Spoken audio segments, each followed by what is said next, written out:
Zdravo, najlepša hvala za povabilo, najprej organizatorjem, sicer pa hvala vam, da ste se tega predavanja udeležili. Jaz upam, da danes ne bo tako turobno, kot je mogoče slišati, turobna tema o zasebnosti in varstvu osebnih podatkov, tako da bo moja naloga danes vam ta del čim bolj poljudno predstaviti, sploh z vidika, kaj pomeni zasebnost, kaj pomeni varstvo osebnih podatkov, pa kakšna je vloga oblasti, ko to zasebnost in varstvo osebnih podatkov varujete in zagotavljate. Tako da danes, kot je bilo že uvodoma predstavljeno, bo predstavljena v bistvu izsledki mojega magistrskega dela na temo svoboda v družbi nadzora, koncept zasebnosti in varstva osebnih podatkov v koliziji z oblastjo in pod njenim varstvom. Torej, govorili bomo o vlogah oblasti, kako oblast na eni strani varuje pravico do zasebnosti, v smislu, ko drugi, recimo javni sektor in zasebni sektor, na eni strani posegata lahko v pravico do zasebnosti, tukaj naloga recimo nadzornih organov, informacijskega pooblaščenca in sodišč, in na drugi strani, ko je oblast tista sama, ki lahko posega v našo zasebnost in v varstvo osebnih podatkov, takrat lahko čisto upravičeno, takrat, ko je potrebno, lahko pa takrat, kadar je malo manj potrebno, malo manj sorazmerno in pride do nekih posegov v pravice do zasebnosti, ki pa so za posameznika lahko kar boleče, kar bomo videli v nadaljevanju.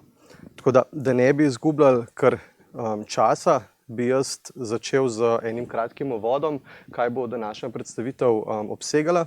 In sicer na začetku se bomo spustili v pomen zasebnosti za posameznika, družbo in za naše odnose, ki jih imamo v družbi, kakšna je dobra uprava in dobra oblast, ki naj bi varovala vse človekove pravice, kaj sem s svojim raziskovanjem v magistrski nalogi ugotavljal, kaj sem seveda tudi ugotovil, predvsem pa pomembno, kakšni so izzivi, ki nas čakajo v nadaljnji dobi in kako bi te uporabne rezultate iz mojega magistrskega dela lahko pač aplicirali na družbo in na prihodnost.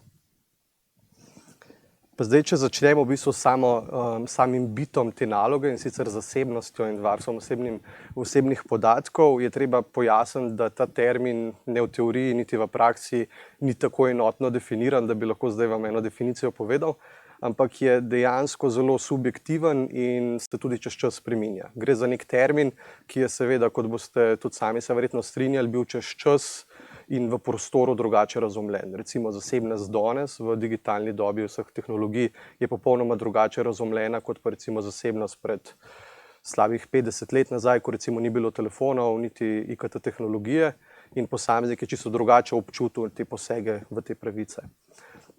Zasebnost so sicer raziskovali že dolgo časa nazaj, že Aristotel je nekako ločil družbo na dva pola, na javno sfero, tam, kjer se recimo sprejmejo neke politične odločitve, in na zasebno sfero, torej tam, kjer posameznik lahko uživa neko svojo zasebnost, svojo družino. Recimo že Biblija je recimo govorila o posegih v zasebnosti, recimo ko sta Adam in Eva prvič občutila nek občutek sramote ob svoji goloti in že takrat v bistvu je ta nek občutek samega sebe bil prisoten. Drugače se je pa termin nekako razvijal tam leta 1900 naprej, ena zelo znana politologinja Hannah Arendt je nekako raziskovala zasebnost in rekla, da je to nek prostor, kjer je posameznik varen ali pa skrit pred svetom. Kasneje, 1980, sta pa ena dva pravnika v Združenih državah Amerike ta termin še malo bolj podrobno opisala in rekla, da gre za v bistvu pravico, da te nekdo enostavno pusti na miru. Danes bi jaz in v mojem magistrskem delu je postavljeno neko stališče, da gre pa za moč odločanja. Odločanja posameznika, da sam odloči, kaj, kako, komu in zakaj bo povedal o sebi. Torej moč, ko se posameznik deli informacije o svojem življenju tistemu, ki želi in na tak način, ko želi. Poseg v zasebnost je pa ravno takrat, ko je ta moč posamezniku odvzeta, ko se nekdo namesto njega odloči, deli njegove informacije ali enostavno naredi nekaj, kar ni v moči posameznika. Zdaj zasebnost ločimo v več različnih vrst, jaz tukaj ne bi ravno izgubljal besede, delimo jo na prostorsko zasebnost, torej naše informacije o gibanju v prostoru, lokacija, kako se gibljemo, kje smo v prostoru in življenju. Telesna zasebnost, razni posegi v našo sfero, intimo, telo, komunikacijska zasebnost, torej kakšne so recimo tajnosti naših komunikacij, občil, kako se mi pogovarjamo, kakšne so odnosi med nami, ko komuniciramo.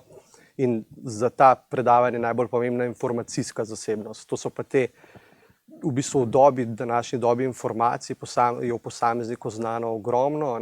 Posameznik je v bistvu ena baza enih podatkov o sebi in ravno varstvo osebnih podatkov je ta operacionalizacija te informacijskega dela zasebnosti, torej da naj se podatki o posamezniku varujejo in s tem skrbi za zasebnost. Zdaj, če nadaljujem, tisto, kar sem na začetku omenil, je ta definicija zasebnosti spreminjajoča. Danes razumemo zasebnost drugače, kot smo jo razumeli včasih, in tudi v Evropski uniji razumemo zasebnost drugače, kot jo razumejo kjerkoli drugje. Recimo v Ameriki je to neka pogodbena pravica, ki jo lahko z določeno pogodbo ali pa z določeno storitvijo lahko mogoče daš nekomu drugemu. Na Kitajskem je to popolnoma drugačen koncept, kar ga razumemo v Evropski uniji. V Evropski uniji je pa to temeljna človekova pravica, v katero se ne sme poseči, razen takrat, ko je sorazmerno, potrebno, nujno. In številni pravni akti opredeljujejo zasebnost in varstvo osebnih podatkov, od temeljnih primarnega prava Evropske unije, listine Evropske unije o temeljnih pravicah, Evropska konvencija o človekovih pravicah, splošna uredba o varstvu podatkov, tako imenovan GDPR, v Sloveniji zakon o varstvu osebnih podatkov 2, zakon o varstvu osebnih podatkov pri obravnavi kaznivih dejanj in sploh. Tudi sama komunikacijska zasebnost ima svoje zaledje v nekih zakonih, zakon o elektronskih komunikacijah, direktiva o e-zasebnosti in podobno. Tako da je ogromno nekih predpisov, ki pa to človekovo pravico, torej zasebnost in varstvo osebnih podatkov opredeljujeta. Ne samo na ustavni ravni, kjer imamo obidve pravice zapisane v naši ustavi, ampak kasneje tudi v nekih podzakonskih aktih, ki potem pravico potem dajo. Kot sem omenil na začetku, je pa tudi današnji svet digitalne dobe to pravico popolnoma spremenil in postavil na glavo. Zdaj, verjetno se je občutljivost posameznikov na svojo moč odločanja, kaj bodo delili v sebi, popolnoma drugačna, kot je bila včasih. In tudi ta moč odločanja v sebi je odvisna od vsakega posameznika posebej.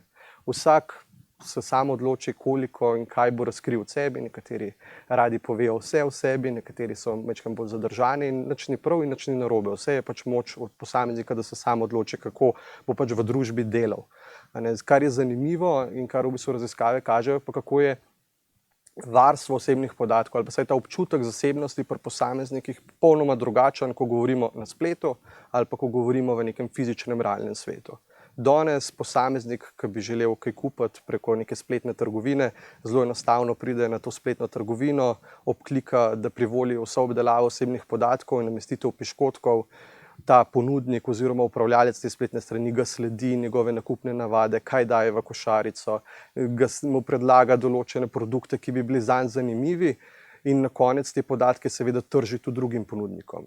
Popolnoma nepredstavljivo bi bilo, če bi isti posameznik šel v neko trgovino tukaj v centru Ljubljane in bi prodajalka za njemu hodila, gledala, kaj daje v košarico, si spremljala njegove nakupne navade, nato pa seveda izoblikovala razne profile o posameznikih, ki jih prodaja naprej drugim podjetjem, mu mogoče svetovala še kakšen drug produkt, ki naj ga iz police vzame. In takrat bi pa človek rekel, ja, mogoče malo preveč.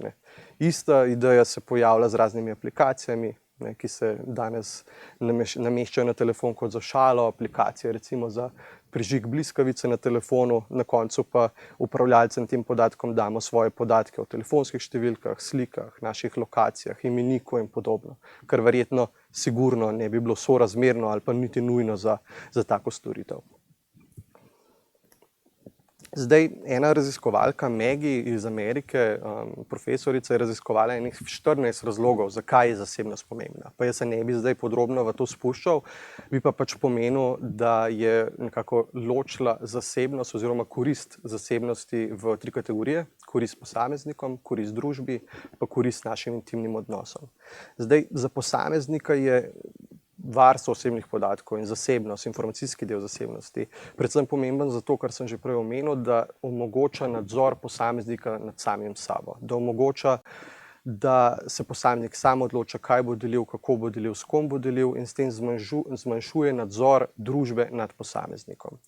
Omogoča, da posameznik lasti same sebe, svojih misli, je pri svojih interakcijah lahko avtonomen, brez vpliva drugih posameznikov. Tudi preprečuje izgubo svobodne izbire. Vsak verjetno bi se strinjal, da se določena dejanja z izgubo zasebnosti spremenijo.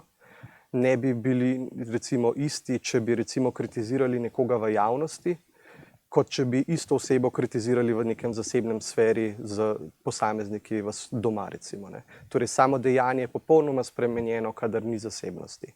V tem delu omogoča svobodo pred samo cenzuro, da se posameznik mora prilagajati nekim družbenim normam, omogoča neko pluralnost v družbi in preprečuje tudi razvrščanje ljudi v določene kategorije. Zdaj, nauki iz preteklosti so nas verjetno naučili, da če bi oblast zbirala vse podatke o nas, recimo podatke o naši religiji, kam lahko pelje, ko recimo določena oblast te podatke lahko zlorabi in vodi v recimo neke grozote, ki so se dogajale v drugi svetovni vojni.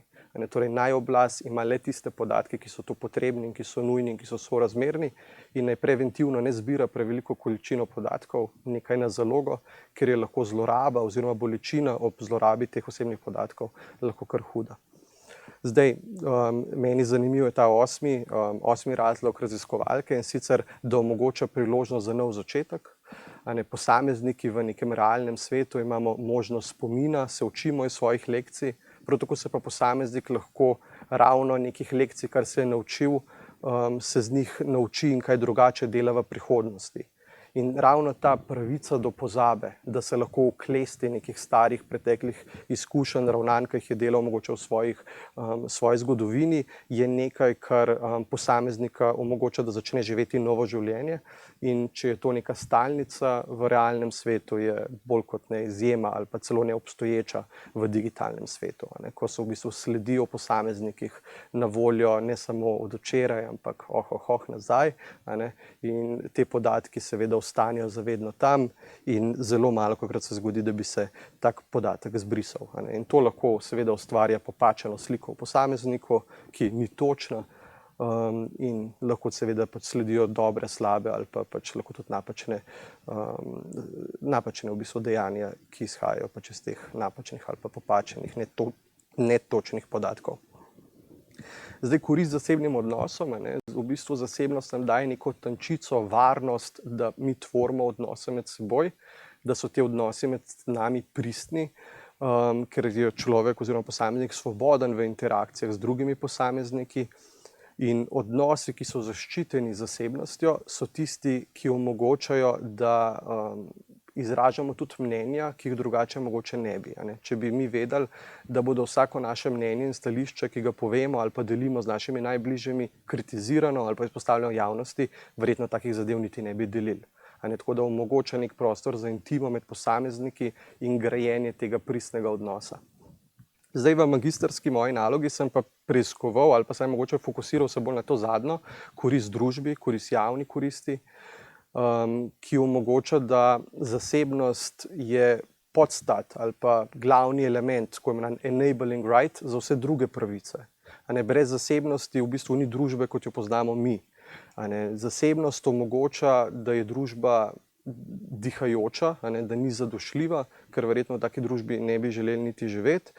Temelj je pa v bistvu za demokracijo. Samo v družbi, ki je zaščitena zasebnostjo, je možnost svobode govora, da se lahko izražamo, kritiziramo, izražamo tudi neka nesoglasja ali pa ne taka tipična zaželena stališča.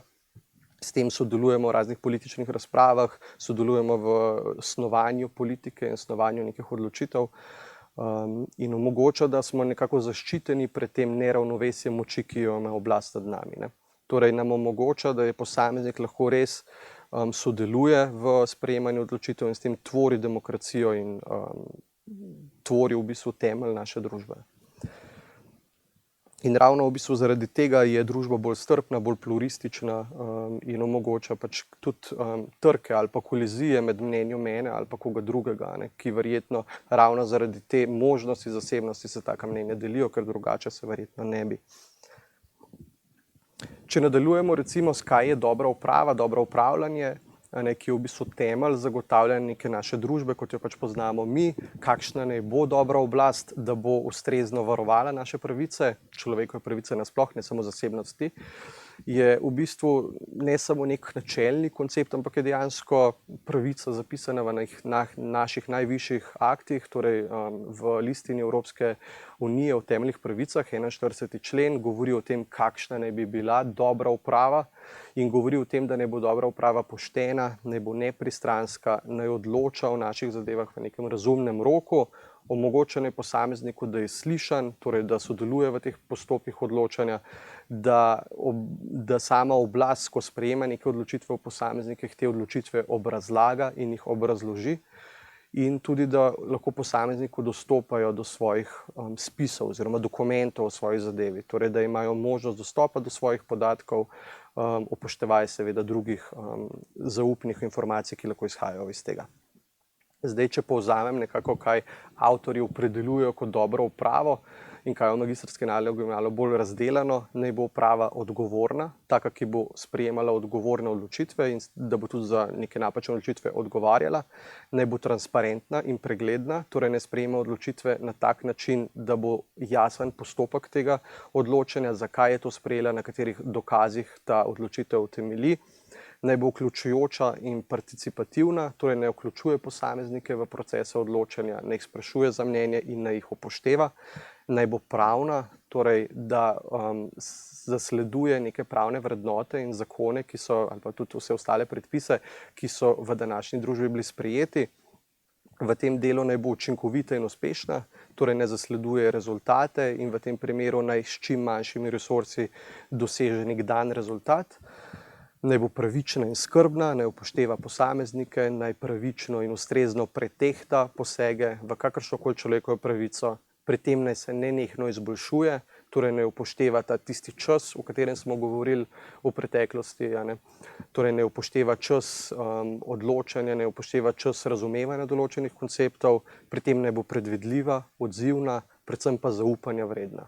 Nezaupanje vredna pa vemo, da oblast je lahko samo takrat, kadar bo z neko stopnjo zaupanja ali pa upoštevanja teh glavnih načel dobre uprave odločala v imenu in za ime posameznika in kadarkoli bo potrebovala poseči v človekovo pravico, kadar je definitivno to legitimno in možno, bo to naredila s tresojočo in skrbno roko in z neko obrazložitvijo, zakaj in na kakšen način.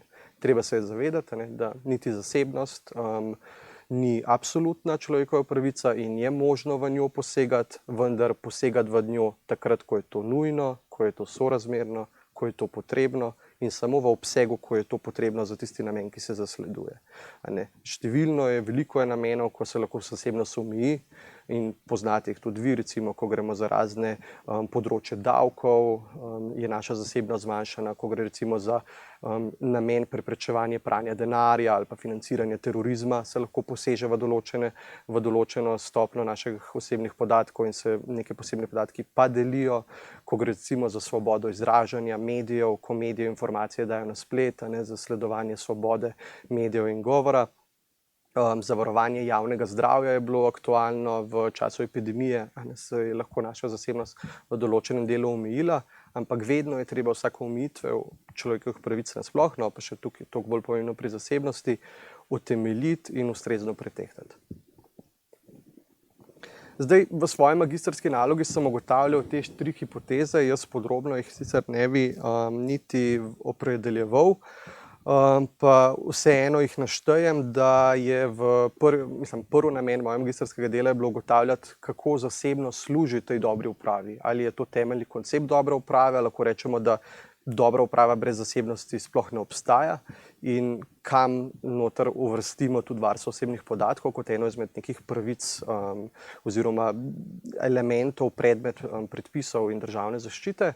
Na drugi strani sem ugotavljal, kolikokrat sploh pride do trka ali pa tako imenovane kolizije 2 človekovih pravic, na eni strani zasebnosti, na drugi strani kakšne druge pravice, recimo dostopa do informacij javnega značaja, kot recimo načela transparentnosti, kolikokrat pride do tega trka v praksi, v sodbah in podobno in kako se te trke rešuje z določenimi testi sorazmernosti in kasneje tudi kakšen je koncept razumevanja zasebnosti v Evropski uniji napram recimo Kitajski, kjer smo izvedli v bistvu študijo primera, ugotovili, kako je na Kitajskem pravica do zasebnosti razumljena, kako je v bistvu razumljeni koncept družbenih kreditnih točk, ki jih bom omenil kasneje, in kakšne so te temeljne varovalke, da do takega zdrsa, kot obstaja na Kitajskem, ne pridemo.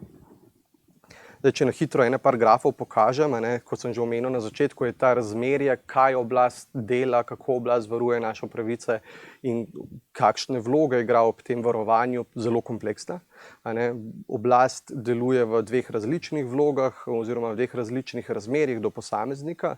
Obenem je ravno tista, ki lahko posega v naše pravice, s tem, da sprejema kot zakonodajalec določena pravila, akte, ki lahko v večji ali manjši meri posegajo v naše pravice. Zdaj lahko tudi posegajo razni drugi subjekti javnega sektorja, ki zbirajo ogromno podatkov o nas, razne policija, zdravstveni domovi in vsi drugi subjekti javnega prava, ki imajo informacije o posameznikih. In ti posegi so lahko upravičeni, so lahko potrebni, so sorazmerni, da naša družba lahko deluje in takrat bi rekli, da je ta uprava dobra, lahko pa so prekomerni ali pa neobrazloženi, nejasni in posameznika prizadenejo bolj, kot bi bilo to nujno potrebno. Takrat pa je lahko oblast tudi slaba. Na drugi strani ista oblast deluje v drugi vlogi in sicer je kot nek mediator, ko pa v te pravice posameznika posegajo eni drugi. Govorimo o upravljalcih osebnih podatkov. Zdaj, ti upravljalci je en ogromen spektr, to so vsi, ki obdelujejo naše osebne podatke. V tem delu je lahko upravljalec javni sektor, kot recimo spet omenjena policija, vojska, finančni urad Republike Slovenije in podobno. Ali pa zasebni sektor, Mercator, Facebook in vsi ostali, recimo pravni subjekti zasebnega prava, ti neke podatke o nas imajo, ti za svoje potrebe te podatke obdelujejo in država oziroma ta oblast je pa tista, ki nas varuje pred ravno temi istimi posamezniki, temi upravljalci, da obdelujejo te osebne podatke skladno s predpisi, da se omogoča, da ti upravljalci upoštevajo predpise, da se pravice posameznikov izvršujejo in podobno. Tukaj oblast je vedno lahko dobra, ker postavlja ta pravila in varstvo posameznikov pred drugimi in omogoča posameznikom, da imajo enega mediatorja, pomoč ali pa tretjo osebo, na katero se lahko pa zanesijo ali v nekih inšpekcijskih postopkih, pritožbenih postopkih, sodnih postopkih in podobno. Zdaj, oblast definitivno ni monolitna, torej težko štejemo, da je oblast ena, kot sem omenil, oblast je vsaj v Evropski uniji tako prepletena, ravno z tega namena tudi nekih ravnovesij med različnimi stopnjami ali pa vrstami oblasti glede na raven javnega upravljanja. Imamo oblast kot v smislu Evropske unije, ki postavlja neke primarno evropsko pravo ali pa sekundarno evropsko pravo, uredbe, direktive in tam celo svojih varuhe teh zasebnosti, tako imenovani Evropski odbor za varstvo osebnih podatkov, Evropski ombudsman in številne druge organizacije, to je Evropski parlament, Evropski svet in vsi ostali mehanizmi, ki delujejo za nadzor držav članic. Na drugi strani imamo države članice Evropske unije, ki postavljajo potem svoje podzakonske akte in zakonske akte in ustavo seveda, ki pa naj bi bila skladna z evropskimi pravili. Prav tako pa te ravno države članice imajo svoje varuhe zasebnosti, tako imenovane informacijske pooblaščence. In kasneje imamo še tretjo vrsto oblasti in sicer druge oblasti, tako imenovane delegirane oblasti ali pa lokalne oblasti, ki pa na lokalnih območjih, kot so občine, tudi lahko konec koncev javni zavodi, nosilci javnih pooblastil in podobno, ki pa tudi lahko zbirajo določene podatke o posameznikih in postavljajo določena pravila zase. In, kot je že omenjeno, imamo v tem delu glede na vlogo varstva, imamo zakonodajalca, ki bo postavil pravila ravnanja, kakšne so pravice in obveznosti posameznikov pri varstvu osebnih podatkov in pravnih oseb, ki so upravljalci. In konec koncev določali to razmerje recimo med zasebnostjo in drugimi pravicami, recimo transparentnostjo oblasti. Na drugi strani imamo nadzorne organe, ki bodo ta pravila nadzirala in jih v praksi, v konkretnih postopkih uveljavljala. V tem delu tudi lahko sodni organi, ki odločajo o pravicah na sodnih postopkih. In pa konec koncev upravljalci osebnih podatkov, tisti, ki so najbližje ljudem, tisti, ki obdelujejo osebne podatke primarno, to so seveda razni kupci podatkov, razni zainteresirani za podatke, tisti, ki jih pač uporabljajo za svojo primarno dejavnost. In tukaj pač, kot že omenjeno, lahko javni subjekti so upravljalci, lahko so pa tudi zasebni. Tako da zasebnost posameznika obsega to kompleksno razmerje, ki je v magistrski delu precej razdeljeno in sicer gre za varstvo pred oblastjo in obenem v istem času še varstvo strani oblasti.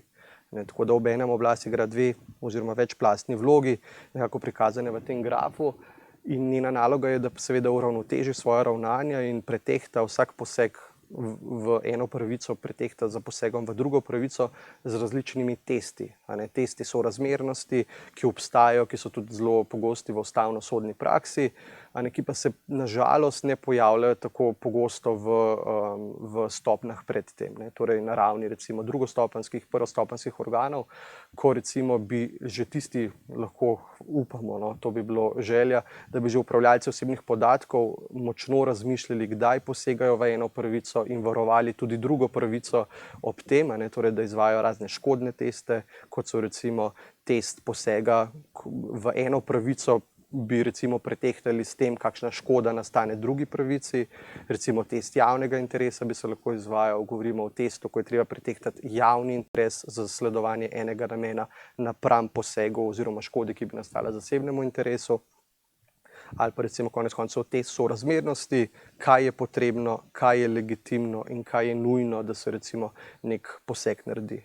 Seveda pač je treba vsak poseg, torej recimo primer namestitev videokamer, treba je razmišljati o tem, kje so potrebne, ali je tak nadzor ali pa videonadzor legitimen, ali je potreben in kaj je nujno, da bomo dosegali še tisti namen, ki ga zasledujemo. Te vse vidike je treba pretehtati, torej ne samo postaviti, ampak je treba imeti nek razlog, zakaj, kako, za koliko časa, kaj bomo s temi podatki delali, kdo jih bo gledal. Torej je treba razmisliti predhodno, preden tako obdelavo sploh naredimo, je treba razmisliti, kako in zakaj in kakšen način bomo posegali v eno pravico za zagotovitev ene druge, recimo varstva našega premoženja, ko govorimo o videonadzoru ali pa ljudi. Zdaj, kot zanimiv sistem je ta sistem družbeno-kreditni sistem na Kitajskem. Zdaj, verjetno nekateri ste že kdaj slišali za tak sistem. Gre za v bistvu eno, pa niti ne eksperiment več, ampak v zadnjih 5-10 letih kar neka stalnica v določenih regijah na Kitajskem, ko se je Kitajska odločila, da bo posameznikom dodelila tako imenovano družbeno-kreditno oceno. Zdaj, predstavljajte si, vsak posameznik v Sloveniji ima EMŠO številko, predstavljajte, da bi še vsak posameznik imel svojo kreditno oceno. Gre za oceno posameznika, ki se od enega do drugega spreminja in kaže na to, kakšen je posameznik v družbi. Ali je konformen, ali je zaupanja vreden, višja kot je ocena, boljši je posameznik, nižja kot je ocena, slabši je posameznik. Gre za enostavno točkovanje, en avtor je omenil, da gre za igrafikacijo upravljanja javnih nalog, da smo posameznike razvrstili v odločene kategorije in se z njimi igramo, da bomo pač dosegali nek našo oblast ali pa javno upravljanje. In ta sistem, družbeno-kreditni sistem, poteka na te naslednje načine. Prvo se podatki o posameznikih zbirajo. Vsak posameznik ima ogromno enih podatkov na zalogi v raznih državnih evidencah in ti podatki se potegnejo iz sistema. Finančne inštitucije posredujejo te informacije, razni podatki o plačevanju računov, kreditih, upravljanju z dolgom in podobno.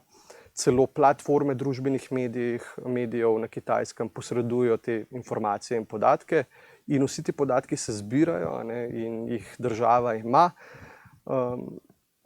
In na podlagi teh podatkov algoritmi izračunajo določene elemente, določeno oceno, kakšen je posameznik na podlagi določenih kriterijev, dejavniki, kot so recimo pravočasno plačilo računov ali pa upoštevanje prometnih pravil, vožnja čez rdečo lučjo, celo obiskovanje staršev v domu ostarelih. To so vsi neki elementi, ki jih ta algoritem upošteva in vplivajo na vašo oceno. Seveda, če boste pridni, boste prostovoljno plačevali davke in upravljali kakšne prostovoljne dejavnosti, boste seveda to oceno lahko dvignili.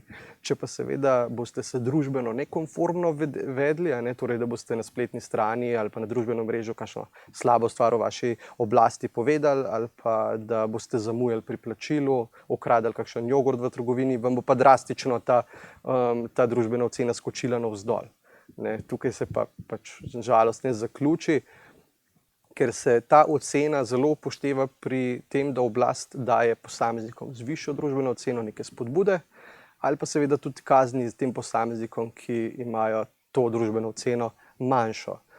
Posameznik je na podlagi teh svoje ocene lahko zelo prizadet, v smislu, da ima omejen dostop do raznih posojil, ima višjo obrestno mero, celo lahko pride do tega, da ima omejen dostop do nekih izobraževalnih inštitucij ali pa celo do nekih dogodkov, lahko mu celo prepovejo določena potovanja iz države ali pa konec koncev mu omogočijo, da lahko potuje le z javnim prevozom tretjega razreda, ne pa recimo v prvem razredu, ko so te spodbude, da naj se obnaša konformno, tako večje, naj ima nižjo obrestno mero, je prej obravnavan pri zdravniku in pri javnih organih, hitreje dobi recimo pregled na letališču in podobno.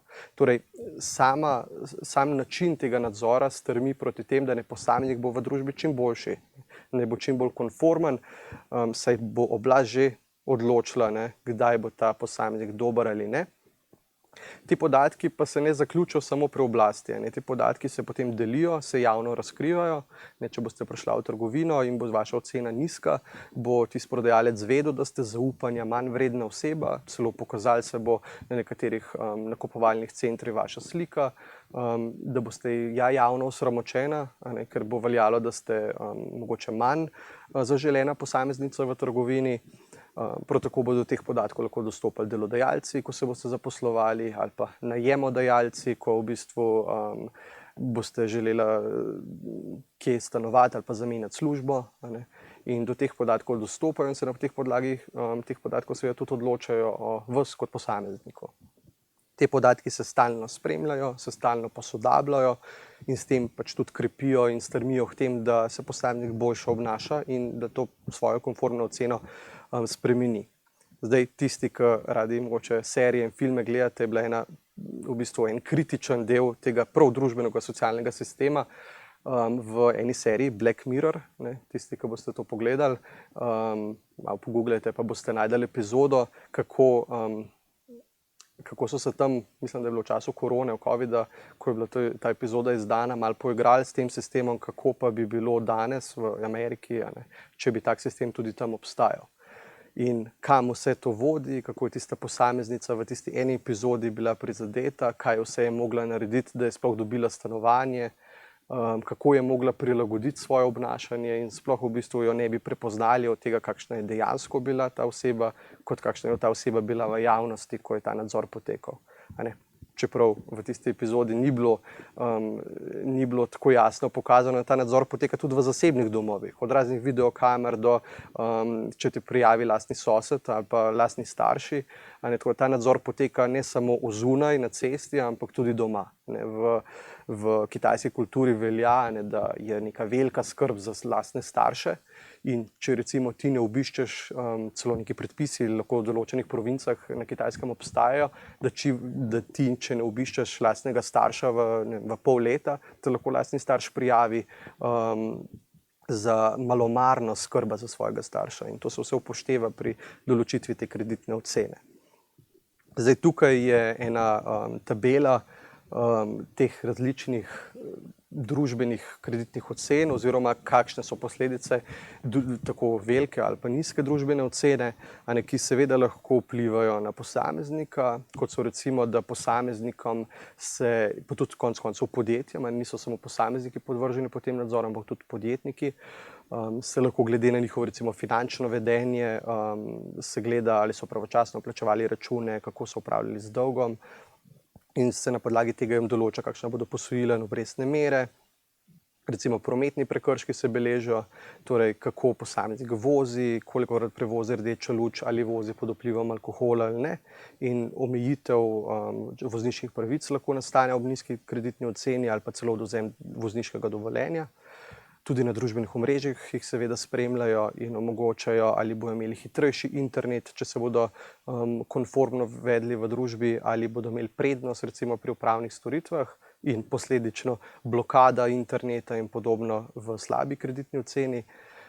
In s tem tudi v bistvu omejujejo ne samo svobodo izražanja posameznikov, ampak celotno njegovo obnašanje, kjerkoli in kamorkoli se posameznik obrača. Torej, kritika oblasti, nestrinjanje z oblastjo lahko zelo prizadene z omejitvijo delovnih mest, z omejitvijo potovanj in drugih privilegijev posameznika. Torej, posameznik na Kitajskem težko bi govorili o neki svobodi, no. Kaj šele o demokraciji. Za tiste, ki vas mogoče ta družbeni sistem, kreditni sistem mogoče malo več zanima, sem z profesorico Kovač Polonco napisal tudi en članek o samih varovalkah mogoče Evropske unije, da ne pride do takega zdrsa in analize tega družbenega sistema. A obenem, kot sem že omenil prej, je veliko avtorjev pisalo o tem družbenem sistemu, tako da zadeve so že precej jasne, tudi kako zadeve delujejo. Sami algoritmi so pa seveda zaupni, ne? Seveda Kitajska ne pove, kaj točno zbira, kako točno zbira, na kakšen način, kakšen algoritem vzadaj. Obstajajo pa seveda neki indici, načini, kako pač to so raziskovalci ugotavljali. Tako da so elementi, ki mogoče jih sploh še mi ne vemo, kaj točno se zbira in na kakšen način, kar je pa še bolj grozno, ne. Vemo, da pa Evropska unija je nek standard, ki preprečuje take posege s tem, ko imamo neko demokratično oblast, s tem, ko imamo predpise, ki niso le črke na papirju, ampak se z določenimi institucijami pač varujejo. Obstaja tako imenovan sistem nadzora in ravnovesij, torej da se institucije in oblasti, ki sem jih omenil prej, med sabo nadzirajo in si v bistvu pomagajo pri zasledovanju teh temeljnih prvin. Obstaja delujoč sodni sistem, ki omogoča izvrševanje teh pravic tudi na sodni ravni, ko recimo napram Kitajski tega ni, ne, ta sodni sistem je šibek, sicer obstaja, vendar je popolnoma neučinkovit. Enopartijska vladavina je, ki vodi celotno politiko, ki celotna oblast na Kitajskem temelji na odločitvi te ene partije, in teh varovalk in mehanizmov varstva enostavno ni. Torej, v bistvu te so neki elementi, ki preprečujejo zdrs, da taki sistemi ne bi obstajali. Kot zanimivost, tudi Evropska unija je sedaj v enem zelo močnem prihodu ene tako imenovane digitalne strategije, da v bistvu Evropska unija pripravlja številne akte, ki bi urejali to pravico do zasebnosti, pravico do varstva osebnih podatkov še v tej digitalni dobi. Predvsem, kar je pomembno, je, da sprejema tako imenovano uredbo o umetni inteligenci, torej da določene rabe umetne inteligence celo prepoveduje in ravno to, sistemi družbenih kreditov so opredeljeni v tisti uredbi kot absolutno prepovedani. Torej govorimo o umetni inteligenci, ki ne sodi niti ne načelno, niti ne praktično v evropski prostor, in tudi za ostale oblike umetne inteligence daje določene omejitve, principe, želje in tudi seveda kazni ob neupoštevanju.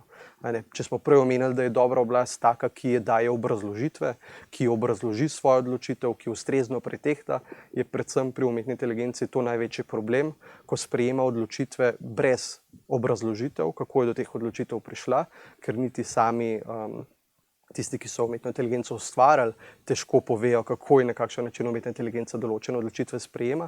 Tu pa je zaenkrat splošna uredba o varstvu podatkov ena, če ne celo edina varovalka v trenutni zakonodaji. Upamo, da bo tega več, sploh sprejemamo uredbe o umetni inteligenci, ki omogoča varstvo ali pa saj neko varovalo pred posegi posameznikov. Zdaj, če nadaljujem z izzivi, ki nas čakajo v prihodnosti pri zasledovanju zasebnosti in varstva osebnih podatkov v naši družbi, da ravno ne prihaja do takih zdrsov, kot jih imamo, se ti izzivi dobesedno odpirajo v vsak teden, ki prihaja. Mednarodna regulacija se spreminja precej pogosto in tukaj splošna uredba služi kot nek zlati standard. Torej, splošno uredbo danes že replicirajo ali pa saj prelivajo druge zakonodaje v svoj lastni pravni sistem. Od California Act v Ameriki do recimo Kanada sprejema precej podobno zakonodajo, celo Brazilija, ki dejansko upoštevajo skoraj copy-paste našega GDPR-ja, torej splošne uredbe, ki zagotavlja, da so pravice tudi drugje varovane. S tem pa je toliko težja vloga upravljalcev osebnih podatkov, ki se morajo gibati po tem kompleksnem, spreminjajočem okolju in upoštevati pravne predpise, seveda ne samo, ki veljajo v Sloveniji, ampak ki veljajo tudi v državah, s katerimi ti upravljalci seveda poslujejo, in se gibati, da bodo zagotovili to skladnost. V tem delu danes družba obstaja vedno bolj globalna, te podatki se širijo, ne samo v mejah Slovenije, ampak tudi izven Slovenije, celo v tretje države. In tukaj ta čezmejni prenos podatkov seveda povzroča svoje probleme, svoje izzive. Seveda, če poslujemo z neko organizacijo na Kitajskem oziroma posredujemo naše podatke Facebooku in romajo v Ameriko, je seveda treba in je na plečih upravljalcev tudi v skladu s splošno uredbo, da te podatke oziroma obdelavo osebnih podatkov poskrbijo, da tudi kamor podatki potujo, so varovani na enak princip, kot bi bili varovani seveda tudi v Evropski uniji. Torej, treba eno več pozornost tudi nameniti tej čezmejni obdelavi in postaviti določene varovalke, se dogovoriti z upravljalci, s svojimi partnerji iz tujine, kako in na kakšen način bodo tudi oni varovali osebne podatke. Torej, treba tudi malo razmisliti o tem, kakšni bodo tisti, s katerimi bodo sodelovali. Vedno več je kibernetskih napadov, groženj, kršitev varnosti osebnih podatkov, tako imenovanih data breachov, ko se v določene sisteme, ki vsebujejo te naše osebne podatke, vdira. Ravno pred kratkim, če ste kaj novice spremljali, je bilo eno ministrstvo, tako imenovan kibernetski napad izveden. In ti napadi seveda lahko povzročajo hude probleme, ko se ti podatki lahko ukradijo, zlorabijo ali karkoli. In je treba seveda na strani podjetij in organizacij vedno več vlagati v razne napredne varnostne ukrepe, izvajati razne zanesljive in postopati na neke zanesljive vire odzivanja na te varnostne incidente, pa se osredotočati na to, da so podatki, ki jih imajo v sistemu, stalno točni, pregledani, da so določene varovalke in tudi določene tehnologije dane, ki bodo te podatke varovali. Obstajajo ne samo slabe tehnologije, ampak tudi tiste tehnologije, ki varujejo zasebnosti, od recimo homomorfnega šifriranja, diferencialne zasebnosti, dokazi ničelnih vrednosti in podobnih informacijskih tehnologij, ki omogočajo, da so podatki varovani, recimo da podatki tudi, če pridejo v roke, ne pride pravo, da jih težko zlorabi oziroma težko poveže s posameznikom. Že sama anonimizacija ali pa psevdonimizacija podatkov je eno izmed varovalk zaščite naših osebnih podatkov in zlorab. In mora seveda podjetja biti na tekočem z vsemi temi tehnologijami, ki prihajajo, kakšni so posegi in varnosti teh tehnologij in kakšni so mehanizmi, kako mogoče ravno s tehnologijo te podatke varovati. V tem sem že omenil umetno inteligenco in strojno učenje, torej kjer pride s porastom tehnologij, recimo v zadnjem času tako imenovan ChatGPT, recimo ta generativna umetna inteligenca, tako imenovan na tehnologija GPT, generativnih odgovorov, ko v bistvu umetna inteligenca na podlagi enega seta podatkov, ene ogromne količine podatkov, recimo ChatGPT deluje in podaja neke odgovore na drugi strani. Torej, te podatki, je vprašanje, kje so ti podatki pridobljeni, a so ti podatki točni, odpira se vrsto vprašanj o tem, algoritemski pristranskosti, torej ali so podatki, ki so bili zbrani, res objektivni, ali so že avtomatsko pristranski, recimo zato, ker je naša družba avtomatsko pristranska, ali so ti podatki točni, kakšna je preglednost umetne inteligence, ko odloča, kako je prišla do določenega rezultata in seveda, kakšne so sorazmernosti te obdelave osebnih podatkov, ki izhajajo iz umetne inteligence.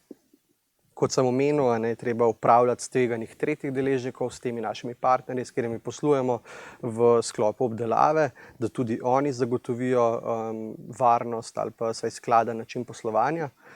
Zdaj, vedno več, kot veste, je vzpona tako imenovanih interneta stvari, torej raznih tehnologij, naprav, ki so povezane v internet in zbirajo naše podatke, od pametnih ščetk do pametnih sesalcev, do pametne odeje za pokrit pod posteljo, ki zbira vse možne podatke o nas, o naši temperaturi, koliko si ščetkamo zobe, ali si jih dobro ščetkamo in možne vse druge osebne podatke o posameznikih. Recimo robotski sesalec ve točno, kje v prostoru se nagibate, kakšno je vaše stanovanje, kdaj ste doma, kdaj niste doma, in če bi ti podatki seveda bili zlorabljeni, je vprašanje, komu in pridi pravo bi prišli prav, da ve, da ste trenutno na dopustu in imate v sobi, ki ste jo slučajno na robotskem sesalniku pomenovali soba za zlatnino, bi te informacije seveda kakšnim roparjem fajn prišle prav. In ti posegi se dogajajo. Imamo v Ameriki številne primere, ko je recimo nek robotski sesalnik posnel posameznico, ko je bila na WC-ju in seveda gre za neke občutljive zadeve. Seveda je pa pač tudi odvisno, kdo bo kaj vedel. Ne? Od pametnih tabletk, ki bi lahko zdravniki zelo fino vedeli o tem, kakšno je vaše zdravstveno stanje, pa verjetno ne bi bilo prav, če bi to zvedla širna javnost. In ravno pri tem je treba poskrbeti, da bodo podjetja, upravljavci, ki izumljajo te tehnologijo, imele v mislih zasebnost in varstvo osebnih podatkov, v celotnem življenjskem ciklu tega pač produkta, ki ga pač proizvajajo, od same zasnove do same uporabe ali pa konec koncev zavrženja tega sistema. Zato je pomemben tako imenovan princip privacy by design oziroma vgrajena zasebnost. Naj torej vsi, ki obdelujejo osebne podatke, še preden jih obdelujejo in še preden izumljajo ta sistem, vgradijo, da je ta sistem ali pa tehnologija, ki jo proizvajajo, zasebnosti prijazna. Že v najzgodnejših fazah ne začnejo razmisliti o teh zadevah, torej naj bo to preventiva in ne kurativa kasneje, ko bodo zlorabe že prišle. Ta sistem oziroma ta posegi ali pa izzivi prihodnosti je nekako zadnjo dobo digitalizacije ali pa konec koncev digitalne preobrazbe, dela na daljavo samo pohitrena. Takoj, ko smo šli v čas covida oziroma dela v domu, so se odprla vrsta novih vprašanj, ljudje so zelo široko začeli uporabljati razne sisteme, ki so pa seveda zbirali osebne podatke, in ravno ta digitalna preobrazba odpira nove probleme in tudi konec koncev nove zahteve za to ustrezno tehtanje oblasti. Seveda razpršena delovna sila, od večje odvisnosti raznih oblačnih storitev vpliva na to, kakšne podatke delimo, komu jih delimo, zakaj jih delimo, in imamo sploh možnost se izogniti takemu deljenju in kaj država sploh ima, da ustrezno take zadeve varuje. Kako lahko država sploh vpliva na to, da Facebook ne bo naše podatke prodajal, ko je Facebook tako mogočno in veliko. Torej, tukaj so določeni izzivi, ki nas še čakajo in ki jih bo morala mednarodna skupnost, verjetno globalno skupno, sprejeti. Seveda obstajajo mehanizmi, ki pa so na žalost večkrat ostanejo neučinkoviti. Posamezniki se tudi vedno bolj zavedajo pravice do zasebnosti in vedno več zahtevajo od podjetij, s katerimi poslujejo, in s podjetji in produkti, ki jih kupujejo, da ta principe zasebnosti upoštevajo. Tako zahtevajo, tako da jim pojasnijo, kako se podatki obdelujejo, da so pri svojih obdelavah pregledni, da tudi zasnujejo uporabniške vmesnike na tak način, kjer ne bodo posameznika pretentali, da ne posebne podatke da, ampak da mu bodo pojasnili, zakaj se rabijo, koliko časa se rabijo, in ne izoblikujejo take uporabniške vmesnike, ki bodo uporabniku in zasebnosti prijazne. In to so vsi neki elementi, ki služijo, da je oblast, in oblast ne govorim samo o javnem sektorju, ki sprejema pravila, ampak oblast je tudi konec koncev nek zasebnik, ki obdeluje naše osebne podatke. Vsako podjetje, ki ima podatke o nas, je za nas oblast, ker posega v naše pravice, lahko zelo grobo, lahko pa minimalno, z neko minimalno škodo. Ampak ne glede na to, posameznik naj bo tisti, ki naj odloči, kakšne podatke bo dal in delil, in naj to ne odloča nek drug posameznik namesto njega. Če zaključim z mogoče zadnjima dvema slajdoma, z uporabnostjo ugotovitev iz magistrskega dela, bi rad omenil, kot sem že omenil prej, da se ta splošna uredba o varstvu osebnih podatkov GDPR preliva, torej te standardi varstva se zagotavljajo tudi izven meja Evropske unije. Celo vsak upravljalec, ki dela z evropskimi državljani in obdeluje osebne podatke evropskih državljanov, je dolžan upoštevati splošno uredbo o varstvu podatkov, in seveda tudi nadzorni mehanizmi tega varstva obstajajo, tako imenovani čezmejni nadzori, ki jih izvaja Evropski odbor za varstvo osebnih podatkov, ki zagotavljajo, da se tudi, ko nek Američan obdeluje osebne podatke evropskega državljana, Slovenca, recimo, da so standardi splošne uredbe o varstvu osebnih podatkov varovani. Ta uredba je bila napisana nekako tehnološko nevtralno, torej da ne omenja določenih tehnologij, saj se le-te lahko spreminjajo, ampak da bo vsaj zadostovale za nekaj let, da ne glede na to, kakšna tehnologija se izumlja, da obstajajo neki enotni standardi varstva. In ta uredba je dobra uredba, v velikih merah je mogoče presplošna, zato pa obstajajo neki mehanizmi, kako to splošnost te uredbe preprečevati ali pa izboljševati. Tako imenovani Evropski odbor za varstvo osebnih podatkov daje razne smernice, navodila, kako naj organi, nadzorni organi po celotni Evropski uniji določene vrednote v Evropski uniji upoštevajo, da je nekdo v Nemčiji enako tretiran kot nekdo recimo na Hrvaškem. In ravno te čezmejni postopkovni nadzori, ko določeni nadzorni organi v sodelovanju z drugimi nadzornimi organi v Evropski uniji sodelujejo, skrbijo za to, da je splošna uredba po celotni Evropski uniji enotna in s tem stroga.